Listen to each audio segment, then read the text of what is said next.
ആദ്യ കിരീടമെന്ന ചരിത്ര നേട്ടം ലക്ഷ്യമിട്ട് രഞ്ജി ട്രോഫി ഫൈനലിൽ കേരളം വിദർഭയ്ക്കെതിരെ ഇറങ്ങുന്നു. ടൂർണമെന്റിൽ ഇതുവരെ തോൽവിയറിയാതെത്തിയ ടീമുകളാണ് കേരളവും വിദർഭയും. കഴിഞ്ഞ തവണ ഫൈനലിൽ മുംബൈയോട് കൈവിട്ട കിരീടം തേടിയാണ് വിദർഭയുടെ വരവ്. ആദ്യ ഫൈനലിന്റെ ആവേശത്തിലാണ് കേരളം. നാഗപ്പൂരിലെ വിദർഭ ക്രിക്കറ്റ് അസോസിയേഷൻ സ്റ്റേഡിയത്തിലാണ് മത്സരം. ഹോം ഗ്രൗണ്ടിന് ആനുകൂല്യവുമായി ഇറങ്ങുന്ന വിദർഭ കേരളത്തിന് കടുത്ത എതിരാളികളാണ്. ഫൈനലിൽ കേരള ടീമിൽ കാര്യമായ മാറ്റങ്ങൾ വരുത്താനിടയില്ല. പിച്ചിലെ സാഹചര്യങ്ങൾ അനുസരിച്ച് ഏതാനും മാറ്റങ്ങൾക്ക് മാത്രമാണ് സാധ്യത. സൽമാൻ നിസാറും മുഹമ്മദ് അസ്റുദ്ദീനും ജലക് സക്സേനയും അടങ്ങുന്ന മധ്യനിരയും വാലറ്റവും മികച്ച ഫോമിലാണ്. മുൻനിര കൂടി ഫോമിലേക്ക് ഉയർന്നാൽ കേരളത്തിന്റെ ബാറ്റിംഗ് നിര അതിശക്തമാണ്.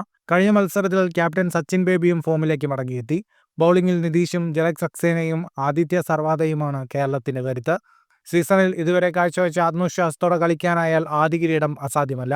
മറുവശത്ത് കഴിഞ്ഞ 10 വർഷത്തോളമായി ആഭ്യന്തര ക്രിക്കറ്റിൽ ഏറ്റവും സ്ഥിരത പുലർത്തുന്ന ടീമുകളിലൊന്നാണ് വിദർഭ. 2018-ലും 2019-ലും കപ്പുയർത്തിയ വിദർഭ കഴിഞ്ഞ വർഷം റണ്ണേഴ്സപ്പായി. ഇരു ടീമുകളും നേർക്കുനേരെത്തുമ്പോൾ കൗതുകകരമായ മറ്റ് ചില പ്രത്യേകതകൾ കൂടിയുണ്ട്. സീസണിൽ ഇതുവരെ 3 സെഞ്ചുറികളടക്കം 642 റൺസുമായി വിദർഭ ബാറ്റിംഗിന്റെ കരുത്തായ കരുൺ നായർ മലയാളിയാണ്.